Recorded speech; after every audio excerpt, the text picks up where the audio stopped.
It's Tod Tucker here. Welcome to Tuesday, day number 2. We survived day number 1. Can you believe it? And I promised today would be better than yesterday. I hope that's a promise we can keep. I've got Herpes Hillary behind me, and we've got news about her today. Of course, because she's herpes. She won't go away. And we've had a lot of outbreaks lately, let's just face it. Maybe we need to find a new Hillary herpes doctor to get rid of her. Anyway, welcome. President Trump and Vladimir Putin meeting in Helsinki. A lot of controversy. People, the left is going wacko. They're going crazy. They're calling President Trump a traitor. And, you know, the same old stuff. And, of course, you've got the deep state media that is giving their propaganda and their fake news opinions. So let's go straight to the source. President Trump at the White House today. Let's roll. We have never been in a worse relationship with Russia than we are as of a few days ago. And I think that's gotten substantially better. And I think it has the possibility of getting much better. And I used to talk about this during the campaign. Getting along with Russia would be a good thing. Getting along with China would be a good thing. Not a bad thing, a good thing. In fact, a very good thing. We're nuclear powers, great nuclear powers. Russia and us have 90% of the nuclear weapons. So I've always felt getting along is a positive thing, and not just for that reason. I entered the meeting with the firm conviction that diplomacy and engagement is better than hostility and conflict. And I feel that with everybody. We have 29 members in NATO, as an example, and I have great relationships, or at least very good relationships, with everybody. The press covered it quite inaccurately. They said I insulted people. Well, if asking for people to pay up money that they are supposed to pay is insulting, maybe I did. But I can tell you, when I left, everybody was thrilled, and that's the way this was, too. My meeting with President Putin was really interesting in so many different ways, because we haven't had relationships with Russia for a long time. And we started. Let me begin by saying that, once again, the full faith and support for America's intelligence agencies. I have a full faith in our intelligence agencies. Whoops, they just turned off the light. That must be the intelligence agency. There it goes. Okay. You guys okay? Good. That was strange, but that's okay. So I'll begin by stating that I have full faith and support for America's great intelligence agencies, always had. And I have felt very strongly that while Russia's actions had no impact at all on the outcome of the election, let me be totally clear in saying that, and I've said this many times, I accept our intelligence community's conclusion that Russia's meddling in the 2016 election took place. Could be other people also. There's a lot of people out there. There was no collusion at all. And people have seen that, and they've seen that strongly. The House has already come out very strongly on that. A lot of people have come out strongly on that. I thought that I made myself very clear by having just reviewed the transcript. Now, I have to say, I came back and I said, what is going on? What's the big deal? So I got a transcript, I reviewed it. I actually went out and reviewed a clip of an answer that I gave. And I realized that there is a need for some clarification. It should have been obvious. I thought it would be obvious, but I would like to clarify just in case it wasn't. In a key sentence in my remarks, I said the word would instead of wouldn't. The sentence should have been, I don't see any reason why I wouldn't, or why it wouldn't be Russia. So just to repeat it, I said the word would instead of wouldn't, and the sentence should have been, and I thought I would be maybe a little bit unclear on the transcript or unclear on the actual video. The sentence should have been, I don't see any reason why it wouldn't be Russia. Sort of a double negative. So you can put that in, and I think that probably clarifies things pretty good by itself. I have on numerous occasions noted our intelligence findings that Russians attempted to interfere in our elections. Unlike previous administrations, my administration has and will continue to move aggressively to repeal any efforts and repel. We will stop it, we will repel it, any efforts to interfere in our elections. We're doing everything in our power to prevent Russian interference in 2018.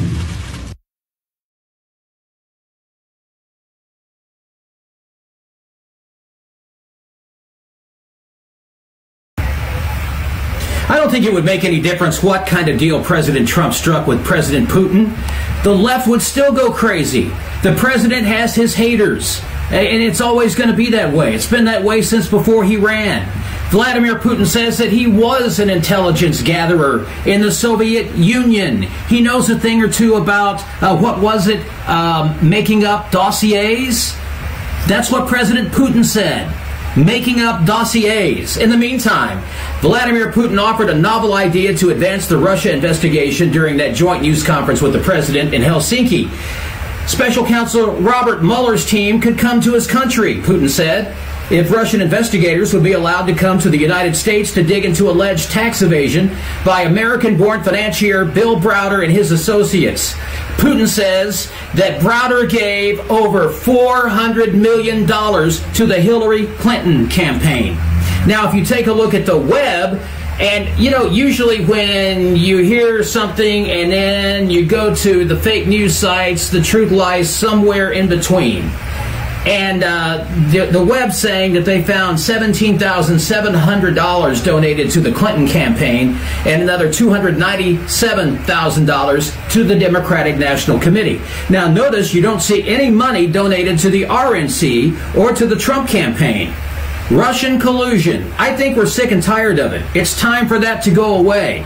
It's time to get on with the American people's business. Robert Mueller has wasted enough money, millions and millions of dollars, enough already. And now I'm hearing that there's a chance that they could be impeaching Rosenstein. How easily we try to forget. This would be the first time an assistant AG has been impeached in history.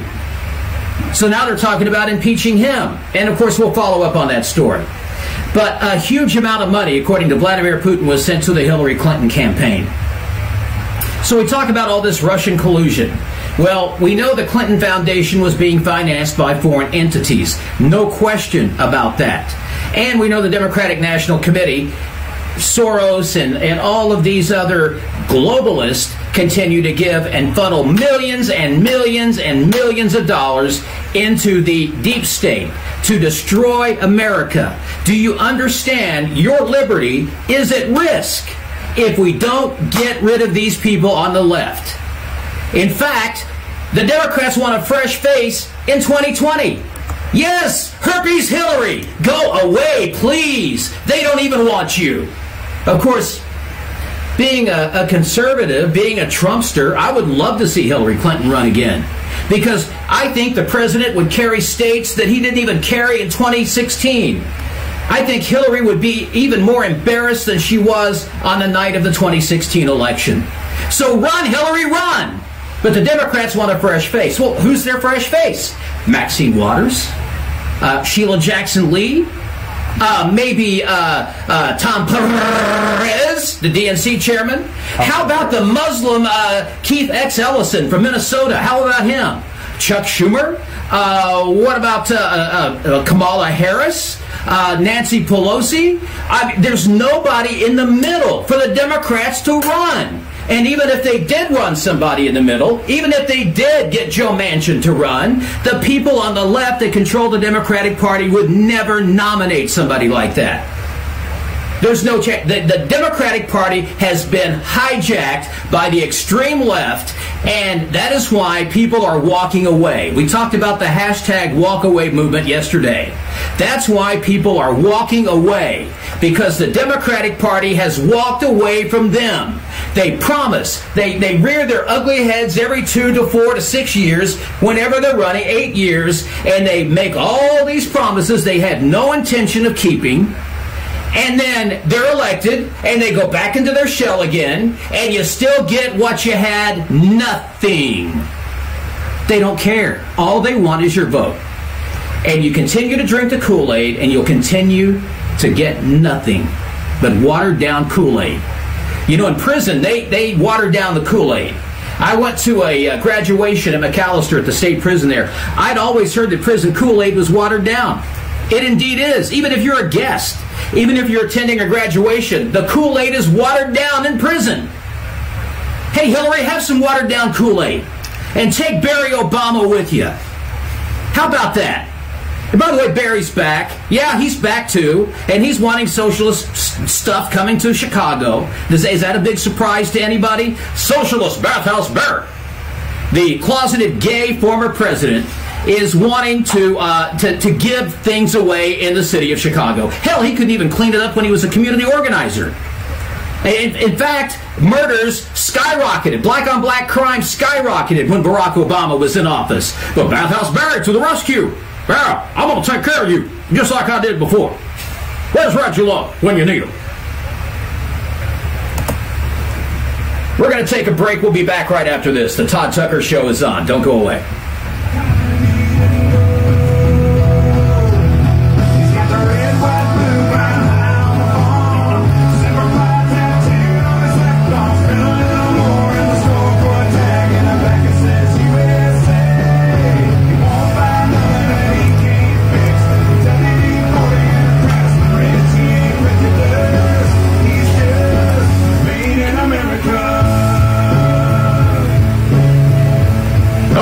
Speaking of herpes Hillary, she was giving a speech the other day, and she stood there and opened with, "I'm so tired. I can barely stand." That's the same Hillary we saw in 2016. Oh, what a fraud. She's so tired. Listen, we're tired too, and we can't stand either. We can't stand you. Hey, as a conservative, run, Hillary. Run. Run.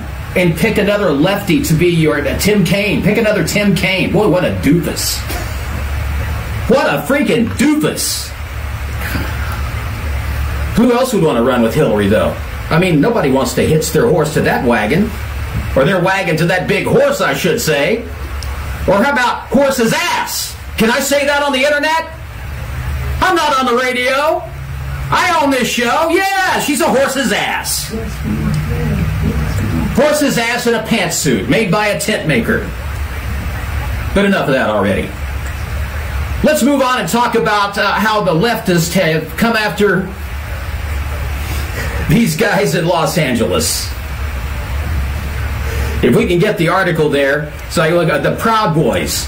The Proud Boys in Los Angeles.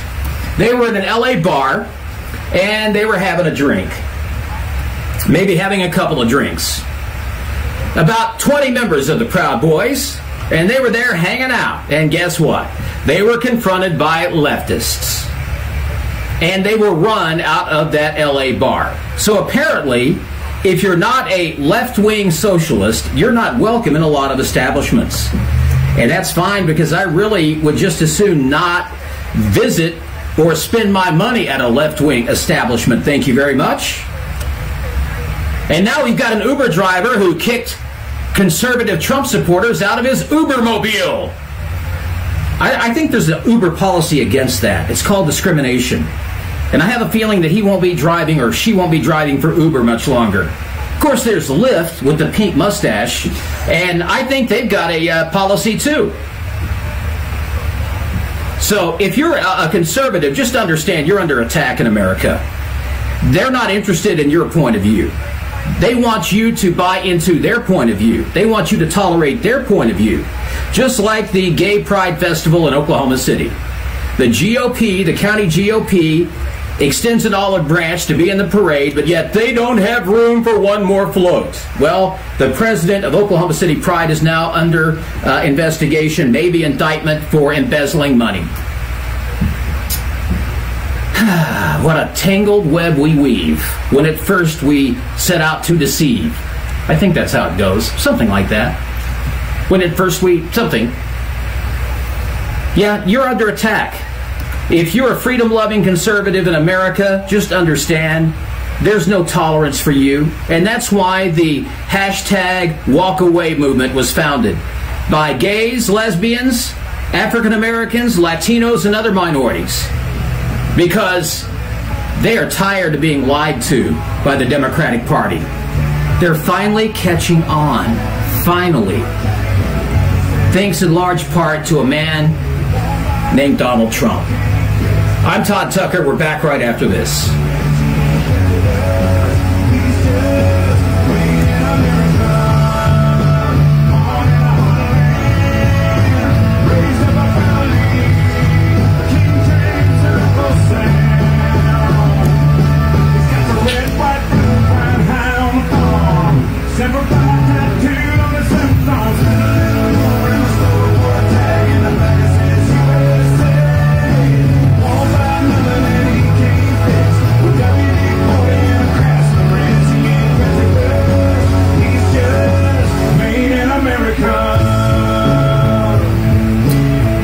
So Sacha Baron Cohen scored 327,000 viewers.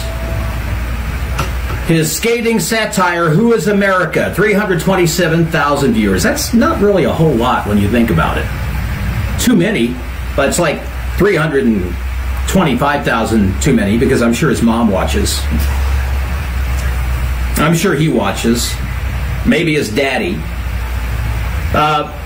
But Showtime didn't do much to promote his new show. And so that's why only 327,000 people watched it nationwide, with the exception of Sasha, his mom, and dad. What is Showtime's strategy? They just don't care about publicity or press, okay? He was trounced at 10 p.m. Mexico Live was among the shows on cable that did 5 or 6 times the business. On the Case with Paula Zahn on Investigation Discovery, which I watch all the time, by the way, it had 1.5 million viewers. History of Comedy on CNN, CNN had 764,000. That's twice as many as Cohen's show. Who is America should be appealing to the Borat and, well, you know, the young hip demo. But Showtime can't seem to reach these people. That also happened last year with Twin Peaks. It was ignored, and billions. One of the best shows on TV or cable has equally low ratings with no love from the Emmy Awards. But then you've got Who is America? Sacha Cohen, 327,000. How long do you think it'll last? Probably not very long. I'm sure his parents are getting pretty old. So, in recap today, and I don't know, Mr. Producer, how much time we've got left in our broadcast today. We've got about 5 minutes. So you know what? We'll just scroll. Let's just kind of scroll the interwebs and see what we can find before we sign off today. This is what you call flying by the seat of your pants. And we're having a darn good time doing it too. All right, Chicago. I talked about this earlier, so let's get back to Bathhouse Berry. There's an alderman in Chicago worried about the future. He's concerned that a coming wave of automation could put millions of people out of work and result in more extreme politics. Pointing to the investments in autonomous vehicles by companies like Tesla, Amazon, Uber, they observed that long-haul trucking jobs, historically a source of middle-class employment, may become obsolete. More people out of work means more political polarization. And we have to start talking about race and class and geography, but also start talking about the future of work as it relates to automation. All of this stuff is intertwined. In fact, I can tell you that if you're online looking for jobs, let's say you're an out-of-work radio broadcaster and you're looking for a job. I know one. When you take a look at job openings around the country, they all have to do with technology, knowing PowerPoint and all these fancy, schmancy programs, and everything is going digital, computers. So if I were a millennial today, I would be going to school. In fact, I'm going to pretend I'm a millennial, and I think I'm going to go to school, and I'm going to learn more about computer technology, because that's where things are going. Because if things are being automated, obviously they're going to have to be fixed, right? Somebody's got to fix it, because automation does go down. So, you know, people thought when the ATM came out that bank tellers were going to become obsolete. They didn't. We just have places we can go and draw money. Radio has gone automated in large part, which has taken away a lot of local radio. The chances of you listening to a local radio program that's live are pretty slim to none if you live in Oklahoma City and other markets, because companies like iHeart and Cumulus and others have pretty much taken the people out of it, and they kind of do what's called centralized programming. And so that's why you don't have a lot of live people that are engaged in the community on radio anymore, because it's all become automated. In fact, some stations are having to resort to putting lip turds on the air because they can't find a conservative that wants to work there.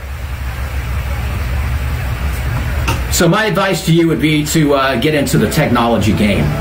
Because if automation is the way things are going, then being able to fix it is the way you should go. All right, we're back tomorrow. We'll have a lot more to talk about. As you know, the truth lives here, and it lives with you, and it lives with me.